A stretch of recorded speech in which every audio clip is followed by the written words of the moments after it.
So 8-2, graphing inverse variation. Now before we begin this lesson, let me state that I've given you some guidelines we'll get to here in a while. They're on the back of one of your graph pages.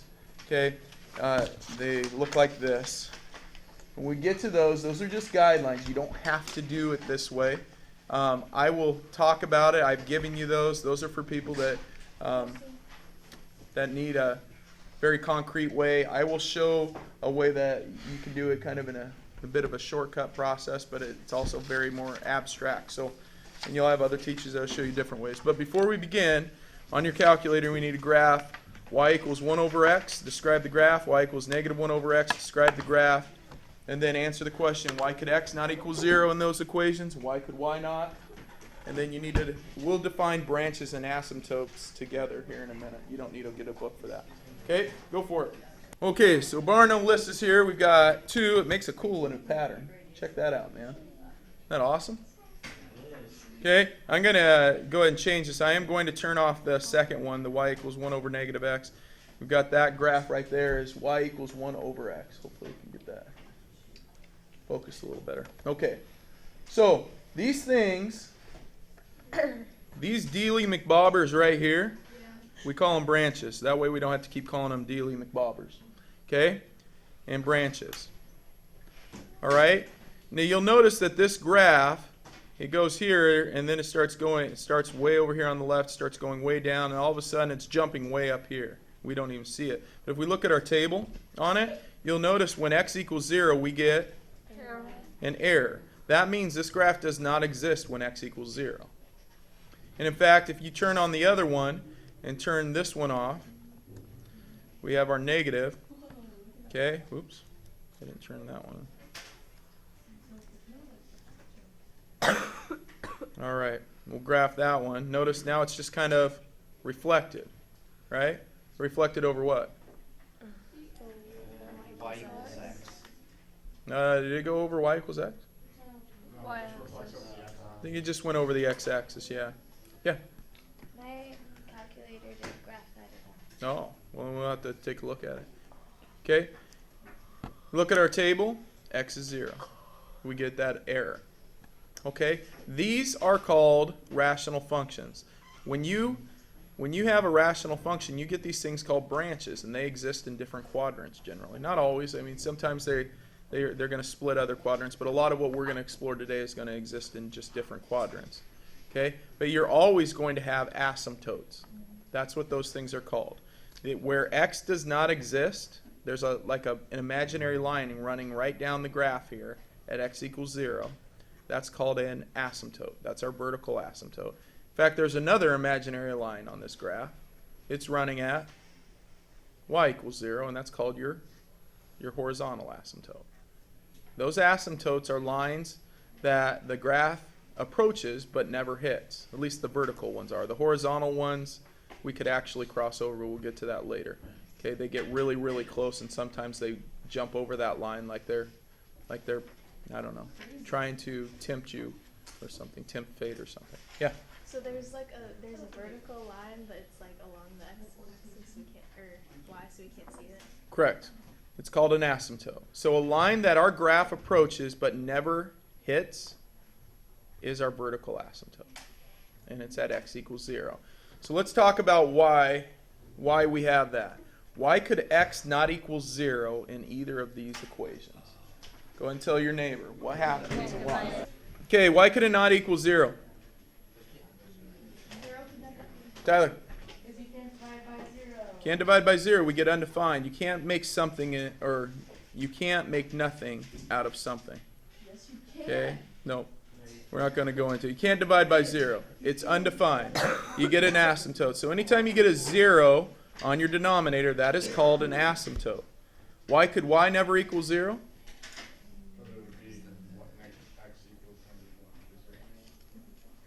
Yeah, if this can never be 0, we can never actually reach 0 here if we have a 1 on top. The only way to get 0 when you're dividing is to have 0 on top. You'd have to have 0 divided by something, and we don't have that. So y could never equal 0 either. This is called your vertical asymptote. at x equals 0.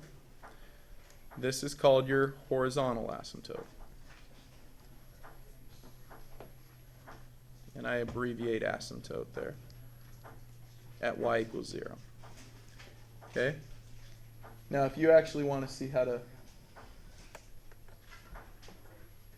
spell asymptote, there it is. But those are called asymptotes. We will show those with a dashed line when we graph. Okay?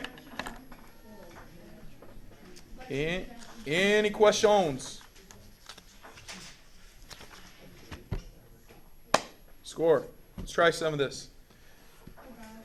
Really quick, we have translations of inverse variations. They're on page 359 if you want to reference it later, but page 359 talks about shifting these graphs.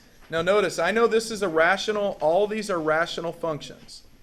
They're all rational functions because, why? Tell your neighbor real quick, how do you know these are rational functions?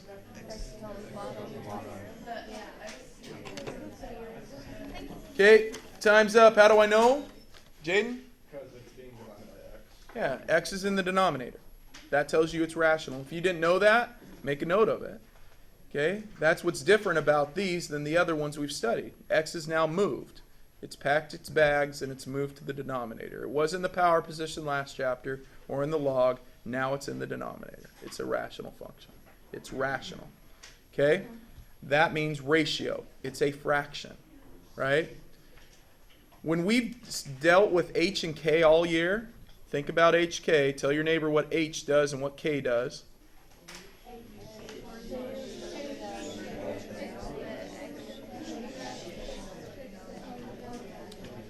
All right, what does h do? H shifts it, doesn't shift it up and down. Shifts it left and right. What does k do? Up and down. Now k, it goes up when k is positive, and it goes down when k is negative. H, it goes right when k is negative, and left when k is positive. Okay. Now that doesn't take into account any a terms or anything like that, but it's our basic shifts. Remember, h is coupled with x. K is coupled with y. K is generally your constant. It is the thing you are adding on at the very end.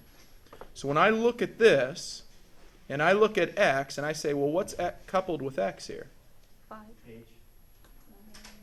Well, maybe we skip to, say, like the last one. What's coupled with x here? 2. What's coupled with x here? 0. It's what's being added on the bottom with x. So here, h is 0. So h equals 0. What's our constant at the end? Let's go back to the more difficult one. What's our constant here? Negative 7. What's our constant here? 0. K is 0. Okay, so part of this is seeing the problem, right? You're always looking for x, which you look what's with x, and that tells you your h. H is 0, k is 0. That means these things, when we have hk here, that tells me my vertical and horizontal asymptote. My vertical asymptote,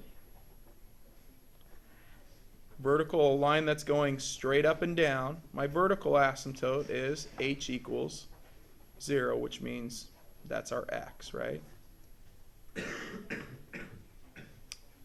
Our horizontal asymptote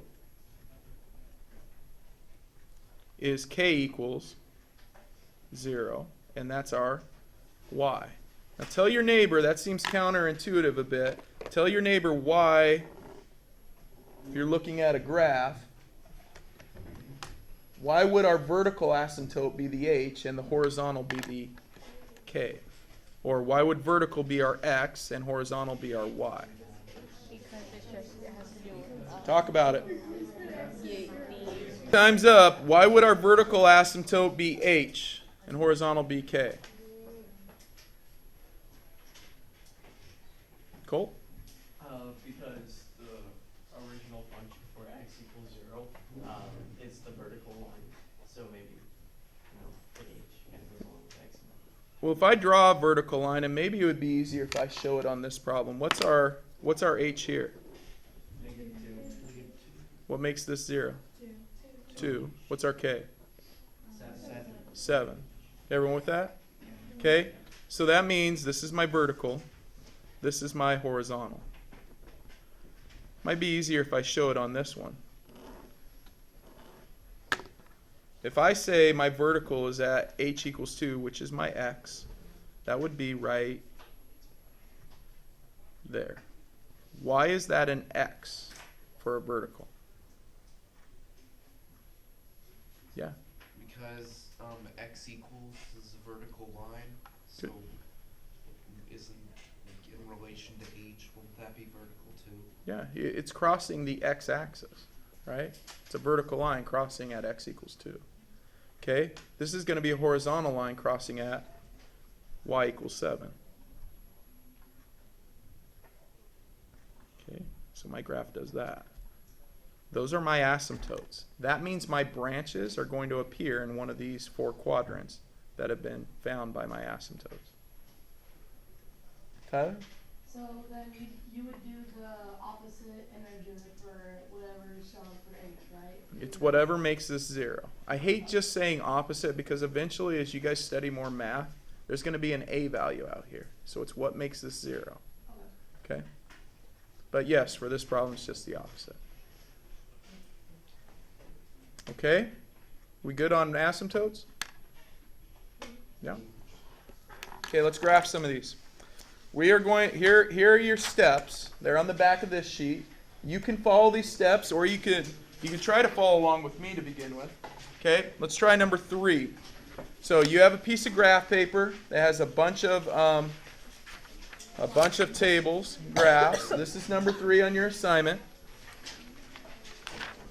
It says sketch the graph of each function, identify the asymptotes. So what I would do if I were you, you just have the table and the graph. Okay, first thing you need to do is identify the asymptotes. What's the x asymptote and what's the y asymptote? Write down the problem, identify the asymptotes.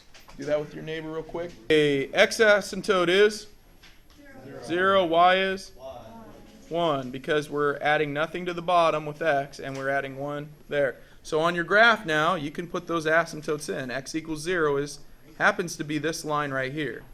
It's the y-axis. It's kind of weird. The x equals 0 is the y-axis. So you put a dashed line there. I know it's kind of hard to see. Okay, so we've got the constant. We're going to leave it there, and we just think of this problem as y equals 2 over x. That's going to now tell me that x times y must equal what? 2. We good? How many are with me? Be where it gets a little abstract. All right. So what things multiply to make 2? 2.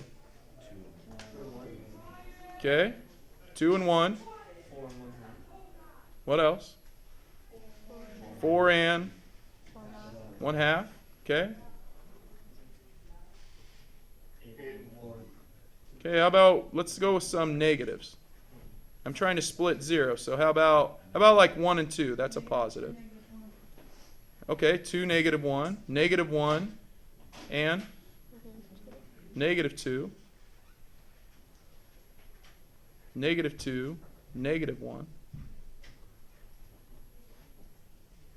Everyone with me? Those all make 2. That's really hard to see. You guys can tell me to zoom in. Sorry. Okay? Those all make 2. So really what we have here is we have, well, when x is negative 2, y could be, y is negative 1, right? And negative 1 plus 1 is? That's 0.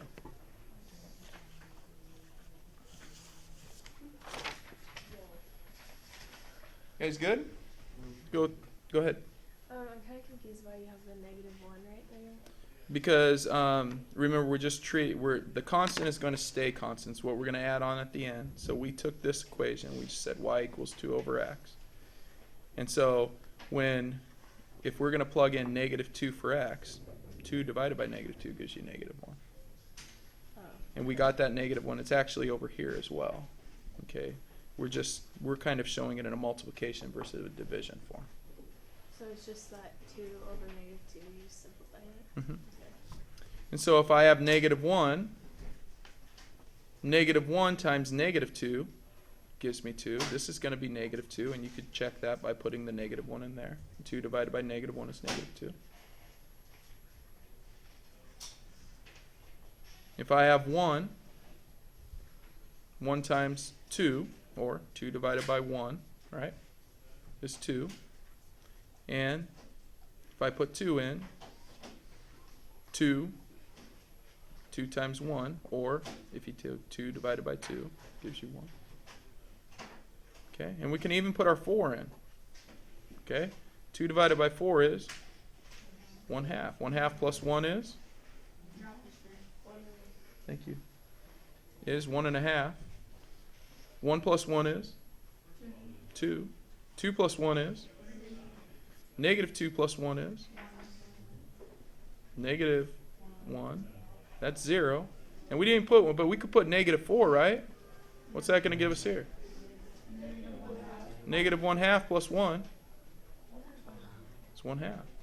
We've now created a table, and we created it pretty quick, right? Any questions on how we did that? Okay, guys, the reason I showed the multiplication is just a little quicker to multiply than divide. All right? And then we plot our points. So we go -4 and 1/2. That's right there. We go -2 and 0. We go -1 and -1. Okay? And you can kind of see this branch. It's doing this. It's approaching that asymptote.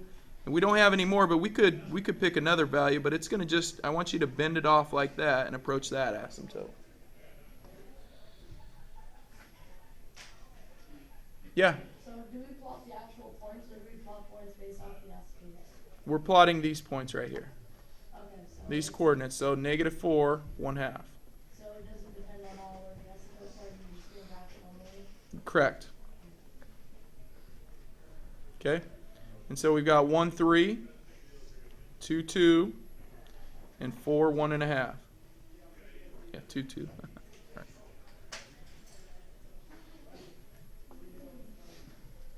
All right, and you can kind of see this branch approaching that asymptote. And you could try other points if you wanted, but there you go. And then you could always use your graphing calculator to check it.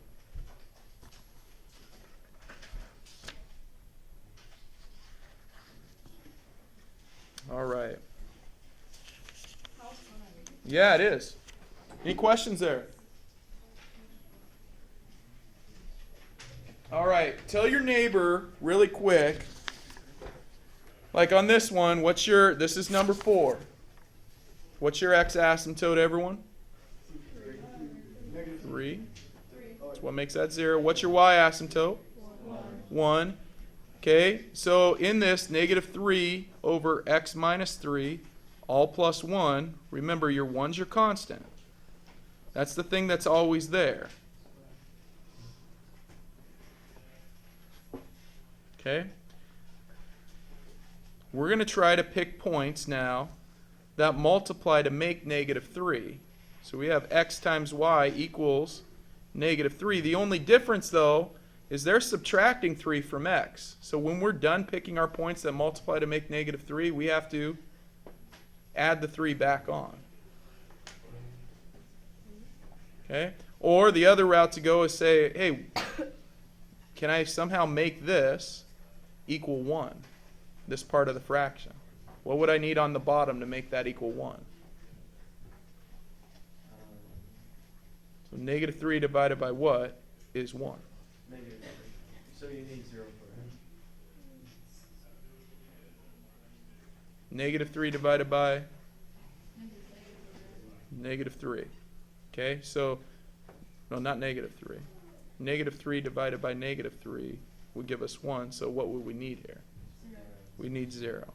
So when x is 0, so if we put in our asymptote, that's undefined right there. when x is 0, y gives us negative 3 over 0 minus 3, which this part then is 1. 1 plus 1 is 2. You